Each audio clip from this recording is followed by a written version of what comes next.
ఈరోజు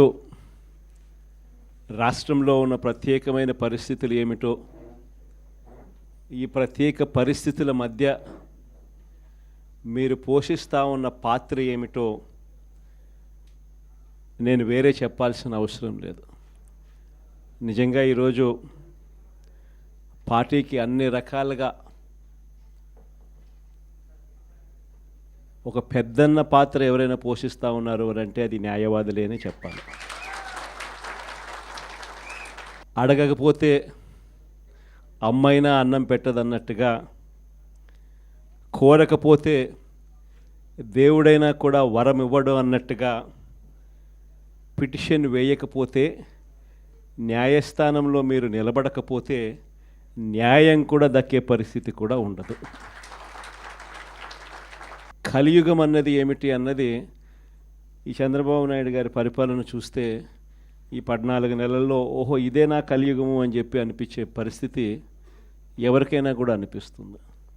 ఎందుకనంటే న్యాయం లేదు, ధర్మం లేదు. తమకు గిట్టని వాళ్ళు ఎవరైనా ఉంటే, తమకు నచ్చని వాళ్ళు ఎవరైనా ఉంటే, తమకు వ్యతిరేకంగా స్వరం వినిపించే వాళ్ళు ఎవరైనా ఉంటే తట్టుకునే పరిస్థితి లేదు, జీర్ణించుకునే పరిస్థితి లేదు. ఎలాగైనా తీసుకొని పోయి వాళ్ళని జైల్లో వేయాలి, ఎలాగైనా తీసుకొని పోయి వాళ్ళని చిత్రహింసలు పెట్టాలి, ఎలాగైనా కూడా వాళ్ళ పరువును తీయాలి అనే ఒక నీచమైన సంస్కృతి ఈరోజు మనం చూస్తూ ఉన్నాం. ఒక మనిషిని జైల్లో పెట్టడము అని అంటే తన పరువును, తన ప్రతిష్టలతో ఆడుకోవడం. అవన్నీ తెలిసి కూడా ఏ తప్పు చేయకపోయినా కూడా బురద వేసి తప్పు చేశాడు అని చెప్పి దానికోసం దొంగ సాక్ష్యాలను క్రియేట్ చేసి కేవలం వీళ్ళు పెట్టే ప్రలోభాలు, వీళ్ళు పెట్టే భయం తప్ప వేరే బేసి లేదు, వేరే సాక్ష్యము లేదు. ఇలాంటి పరిస్థితుల మధ్య న్యాయం జరగడానికి కోసం బాధితుల తరపున గట్టిగా నిలబడి వాళ్ళ స్వరం వినిపించే కార్యక్రమం ఎక్కడైనా చేయాల్సిన పరిస్థితి ఏదైనా ఉంది అని అంటే అది ఇంకా మన భుజస్కంధాల మీద ఇంకా ఆ బాధ్యత ఎక్కువైంది. కానీ ఏదైనా కూడా న్యాయం, ధర్మం అనేది వాళ్ళ తరపున ఎవరైనా వాళ్ళ తరపున గట్టిగా నిలబడి వాళ్ళకు న్యాయం చేసే పరిస్థితి రావాలి అని అంటే అది మళ్ళీ మీ భుజస్కంధాల మీదనే ఉంది.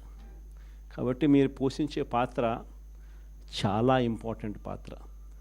మరీ ముఖ్యంగా కష్టకాలంలో ప్రతిపక్షంలో ఉన్నప్పుడు వైఎస్ఆర్ పార్టీకి నిజంగా పెద్దన్నగా మీరు చేస్తూ ఉన్న పాత్ర ఎప్పటికీ కూడా పార్టీ మర్చిపోదని సందర్భంగా తెలియజేస్తాను. ఎవరికి కూడా ఊహించని విధంగా కూడా, ఇంతకుముందు గతంలో ఎప్పుడు జరగని విధంగా కూడా లీగల్ కమ్యూనిటీకి మరీ ముఖ్యంగా ఫస్ట్ టైం లా కంప్లీట్ చేసుకొని తమ కాళ్ళ మీద తాము నిలబడడానికి సిద్ధంగా ఉన్న యంగ్స్టర్స్కు, యంగ్ లాయర్స్కు ప్రభుత్వం అప్పట్లో క్రమం తప్పకుండా సహాయ సహకారాలు అందిస్తూ లా నేస్తం పేరిట అండగా నిలిచిన చరిత్ర కూడా ఇంతకుముందు ఎప్పుడూ జరగల. అదొక్క వైఎస్ఆర్సీపీ ప్రభుత్వం వచ్చిన తర్వాత మాత్రమే ఆ చరిత్ర కూడా చూసాం. అలాంటి పరిస్థితుల నుంచి నిజంగా అట్టడుగు వర్గాలకు తోడుగా ఉండాలని చెప్పి కార్యక్రమంలో భాగంగా ఏకంగా జీపీలు, ఏజీపీల నియామకంలో కూడా ఏకంగా 52% రిజర్వేషన్లు ఇచ్చి అట్టడుగు వర్గాలకు కూడా మంచి చేయాలి అని చెప్పి ఆలోచన చేసిన పరిస్థితులు కూడా గతంలో ఎప్పుడు చూడాల. అప్పుడు కూడా జరిగింది కూడా, అది కూడా వైఎస్ఆర్సీపీ హయాంలోనే. న్యాయవాదులకు సంక్షేమ నిధి కోసం 100 కోట్ల రూపాయలు వాళ్ళకు కేటాయింపులు చేసి అందులో 25 కోట్ల రూపాయలు ఖర్చు కూడా ఎప్పుడైనా జరిగింది అని అంటే అది కూడా వైఎస్ఆర్సీపీ ప్రభుత్వ హయాంలోనే. న్యాయవాదుల సంక్షేమ నిధికి కాకుండా ఇన్సూరెన్స్ పథకానికి కూడా 1/3 వంతు వాటాను కూడా ప్రభుత్వమే చెల్లించిన పరిస్థితులు కూడా ఎప్పుడైనా ఉన్నాయి అని అంటే అది కూడా వైఎస్ఆర్సీపీ ప్రభుత్వంలో. ఇవన్నీ కూడా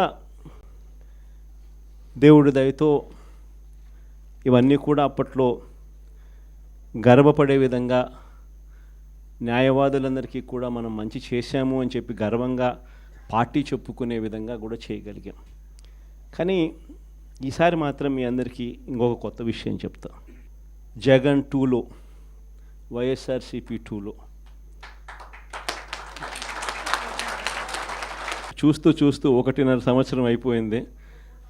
కళ్ళు మూసుకొని కళ్ళు తెరిచేసరికి ఆ మిగతా 3 ఏళ్ళు కూడా అయిపోతాయి. ఆ 3 ఏళ్ళు అయిపోయిన తర్వాత వచ్చేది మాత్రం ఈసారి ఖచ్చితంగా మన ప్రభుత్వమే వస్తుంది. ఎందుకనంటే ఇంతగా మోసాలు చేసిన పరిస్థితి, ఇంతగా అబద్ధాలు చెప్పిన పరిస్థితి బహుశా ఈ రాష్ట్ర చరిత్రలో ఎప్పుడు కూడా మనం చూసి ఉంటాం. చివరికి లాయర్లకు కూడా మోసం చేసిన పరిస్థితులు కూడా మనం చూస్తూనే ఉన్నాం. సూపర్ 6లు సూపర్ 7లు అనేటి గాలికి ఎగిరిపోయినాయి. ఇంతకుముందు మన ప్రభుత్వ హయాంలో ఉన్న ప్రతి పథకం కూడా అన్నీ రద్దయిపోయినాయి. వీళ్ళు చెప్పిన హామీలన్నీ కూడా మోసంగా మిగిలిపోయిన పరిస్థితుల మధ్య ఒకవైపున అన్ని అబద్ధాలు మోసాలుగా కనిపిస్తూ ఉన్న పరిస్థితులు ఒకవైపున ఉంటే, మరోవైపున వ్యవస్థలన్నీ కూడా పూర్తిగా దిగజారిపోయిన పరిస్థితులే కనిపిస్తూ ఉన్నాయి.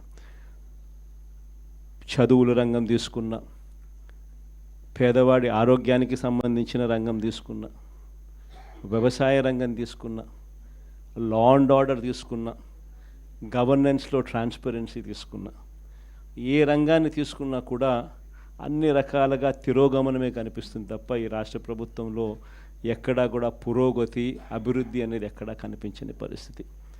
మరోవైపున విచ్చలవిడి కరప్షన్, ఎక్కడ చూసినా కానీ కరప్షన్ అనేది మామూలుగా లేని పరిస్థితిలో ఈరోజు చూస్తూ ఉన్నాం. ఎక్కడ నిలబడినా, ఏ గ్రామానికి వెళ్ళినా కూడా గ్రామంలో పక్కనే బెల్ట్ షాప్ కనిపిస్తుంది. విచ్చలవిడిగా బెల్ట్ షాపులు మన కళ్ళ ముందనే ఎంఆర్పి రేట్ కన్నా ఎక్కువ రేటుకి అమ్ముతూ ఉన్నారు. డైరెక్ట్గా ఎంఆర్పి రేట్ కన్నా ఎక్కువ అమ్ముతూ ఉన్న బెల్ట్ షాపులు ఎవరు నడపాలా అనేది ఆక్షన్లో పాడుతూ ఉన్నారు. ఆక్షన్లో 2 లక్షలు 3 లక్షలు 4 లక్షలు పాడినోనికి బెల్ట్ షాప్ ఇస్తూ ఉన్నారు. ఆ బెల్ట్ షాపు ఎంఆర్పి రేట్ కన్నా ఎక్కువ రేటు కళ్ళ ముందరనే అమ్ముతూ ఉన్నారు. అలా అమ్మించేది ఎవడు అని అంటే పోలీసులు దగ్గరుండి అమ్మిస్తూ ఉన్నారు. ఇది కరప్షన్ అన్నది కళ్ళ ముందనే కనిపిస్తూ ఉన్న కరప్షన్. ఎక్కడ చూసినా పర్మిట్ రూములు, ఇల్లీగల్ పర్మిట్ రూములు కనిపిస్తూ ఉన్నాయి. ఏ నియోజకవర్గం తీసుకున్నా కూడా ఇసుక అన్నది ఉచిత ఇసుక అంటున్నారు. ఉచిత ఇసుక ఎవరికి ఇస్తూ ఉన్నాడు అనేది దేవునికి ఎరక. కళ్ళు ఎదుటే కనిపిస్తూ ఉన్నది ఇసుకే మన ప్రభుత్వ హయాంలో కన్నా డబుల్ ది రేటుకి అమ్ముతూ ఉన్నారు.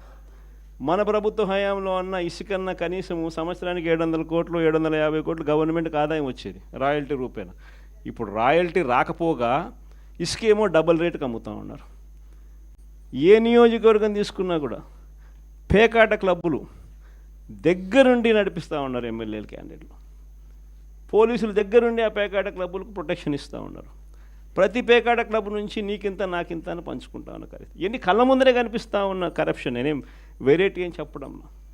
కాంట్రాక్ట్లు ఇస్తే అమరావతి మామూలుగా 4,000 4,500 రూపాయలు కడితే బ్రహ్మాండమైన హైదరాబాదు, బెంగళూరు లాంటి ప్లేస్లో కూడా 5 స్టార్ లాబీతో ఫ్లాట్లు నిర్మాణం 4,000 4,500 రూపాయలు పెడితే బ్రహ్మాండంగా కడతారు.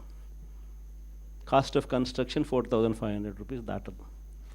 అమరావతిలో కాస్ట్ ఆఫ్ కన్స్ట్రక్షన్ 10,000 9,000 కళ్ళ ముందరనే మొబిలైజేషన్ అడ్వాన్స్. ఇంతకుముందు లేదు మొబిలైజేషన్ అడ్వాన్స్, ఇప్పుడు మొబిలైజేషన్ అడ్వాన్స్ ఇస్తున్నారు. అంటే పనులు చేయకమునిపే 10% మొబిలైజేషన్ అడ్వాన్స్. మొబిలైజేషన్ అడ్వాన్స్ 10% ఇస్తున్నారు, అందులో 8% తీసుకుంటా ఉన్నారు. కళ్ళ ముందర కనిపిస్తూ ఉన్న కరప్షన్ ఇవన్నీ. పీపీఏలు ₹4.60. మన హయాంలో ₹2.49 మనం పీపీఏ చేస్తే నానా యాగి చేసినారు. ₹2.49 అనేది రాష్ట్ర చరిత్రలో ఎప్పుడు జరగలే. దేశ చరిత్రలో కూడా అతి తక్కువ ధరకు మనము ₹2.49 పీపీఏ చేసుకున్న పరిస్థితులు. అలాంటిది వెన్నుదట్టి ప్రోత్సహించాల్సింది పోయి అప్పుడు కూడా మన మీద బురద జల్లినారు. తీరా వాళ్ళు వచ్చిన తర్వాత పరిస్థితి ఏంటి అంటే ₹4.60 పీపీఏ కళ్ళెదితే. ఇవన్నీ నేను ఎక్కడా కూడా కంటి ముందర కనిపించే కరప్షన్ మాత్రమే చెప్తా ఉన్నా. నియోజకవర్గంలో ఏ నియోజకవర్గం అన్నా తీసుకో, ఆ నియోజకవర్గంలో మైనింగ్ జరగాలన్నా, ఆ నియోజకవర్గంలో మట్టి గ్రావెల్ జరగాలన్నా, ఆ నియోజకవర్గంలో ఎవరైనా పరిశ్రమ నడుపుకోవాలన్నా ఎవరైనా కూడా నడుపుకునే పరిస్థితి లేదు. రావాలా, ఎమ్మెల్యేతో మాట్లాడుకోవాలా, ఎమ్మెల్యేకి ఇంత డబ్బు ఇవ్వాలా. పోలీసులు దాని దగ్గరుండి సహకరిస్తారు. ఎమ్మెల్యే ఇంత తీసుకుంటాడు, పైకి ఇంత పంపిస్తున్నాడు. కళ్ళ ముందర కనిపిస్తూ ఉన్న కరప్షన్ ఏంటి విడిగా జరుగుతూ ఉంది. ఇలాంటి నేపథ్యంలో ఇంత మంచి చేసిన మనకే ఈ పరిస్థితి ఉన్నప్పుడు మరి ఇన్ని అబద్ధాలాడి ఇన్ని మోసాలు చేసి ఇంత దారుణమైన పరిపాలన చేస్తూ ఉన్న వీళ్లకు పరిస్థితి రేపొద్దున దేవుడు ప్రజలు కంతే ఎక్కడ పడతారో నేను వేరే చెప్పాల్సిన పని. ఈ జగన్ 2లో మాత్రం ఖచ్చితంగా ఎవరైతే పార్టీ కోసం చేసినారో ఈసారి ప్రతి ఒక్కరిని కూడా మర్చిపోకూడదు, డేటాబేస్ క్రియేట్ చేయండి అని చెప్తాను. ఈ డేటాబేస్ ఆధారంగానే రేపొద్దున ప్రతి ఒక్కరికి కూడా గుర్తింపు అనేది ఉంటుందనేది ఈ సందర్భంగా ఖచ్చితంగా తెలియజేస్తాను.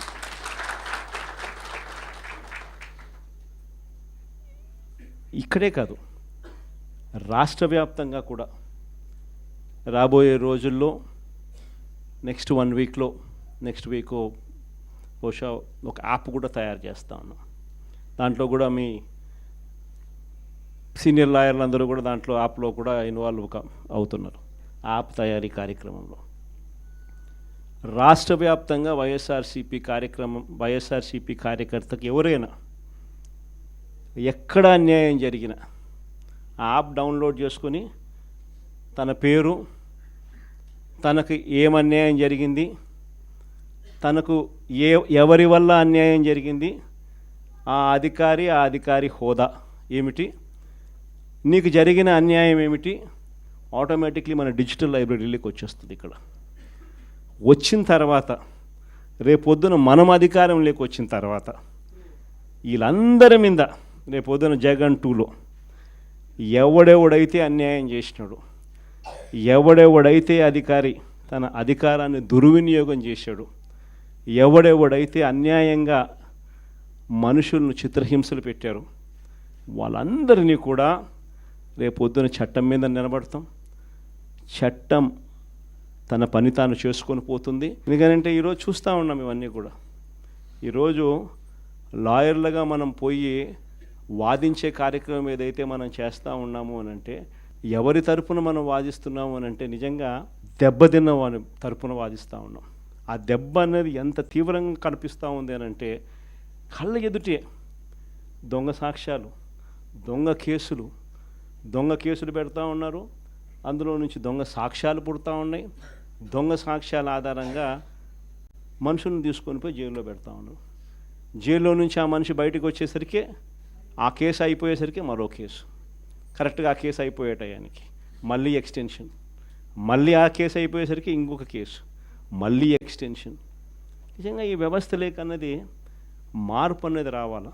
అధికారం ఉంది కదా అని చెప్పి, యూనిఫామ్ ఉంది కదా అని చెప్పి దుర్వినియోగం పరచడం అన్నది ఎంతటి బాధ కలిగిస్తుంది అటువైపున వ్యక్తికి కూడా అన్నది ఇటువైపున వ్యక్తికి కూడా అర్థం కావాలి.